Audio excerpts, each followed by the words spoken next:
ఈ నడుము కింద నుంచి అవయవాలన్నీ చచ్చిపడిపోయి.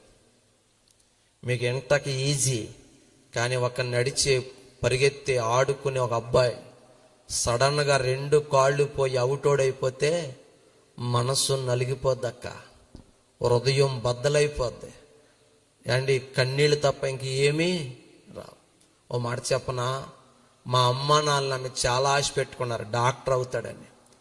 అండి నేను అనుకున్నాను డాక్టర్ అవ్వాలని. మా మాస్టర్ అనేవాడు వీడి నామాన్ని సార్థకతం చేసుకుంటాడని. కానీ ఒక్క మాట చెప్పనా, జీవితం ఎప్పుడు ఎక్కడ ఎందుకు ఎలా మారిపోతుందో, ఏమైపోతుందో, ఎలా ముగిసిపోతుందో మనకే తెలియదండి. నడిచే నేను, పరిగెత్తే నేను ఒక్క గడిలో 2 కాళ్ళు పోయి ఇదిగో అవుటివాడిని అయిపోయాను. ఆశలు వేరు, వాస్తవము వేరు. ఇందాక అదే చెప్పాడు 19:21 నరుని యొక్క హృదయాలోచనలు అనేకం, ఎన్నో ఉంటాయి బిడ్డా.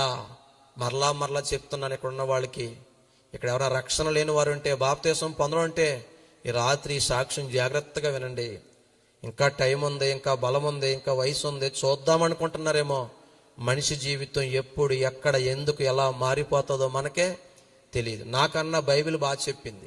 యాకోబు 4:14 అక్కడ ఏమని ఉంటా తెలుసా, రేపేమి సంభవించునో మీకు తెలియదు, మీ జీవము ఏ పాటిది, మీరు కొంతసేపు కనబడి అంతలోనే మాయమైపోయే ఆవిరి. ఏం చెప్పడండి దేవుడు. బిడా చాలా మంది తెలియక ఇది బైబిల్ని మత గ్రంథం అని కాదు, ఇది బ్రతుకు పుస్తకం, బ్రతుకుల్ని వెలిగించే పుస్తకం, బ్రతికించే పుస్తకం, మరణము తర్వాత జీవితం కోసం చెప్పిన పుస్తకం, గ్రంథ రాజ్యం. ఇప్పుడు దాకా ఈ బైబిల్ లాంటి పుస్తకం రాలేదు, రాదు, రాబోదు. మంచోళ్ళు అయితే యేసయ్య వాక్యానికి బిగ్గరగా చెప్పకూడదు మీరు. అవునంటారా కదంటారా? ఆ మాట చూడండి, రేపు ఏమి సంభవించునో మీకు.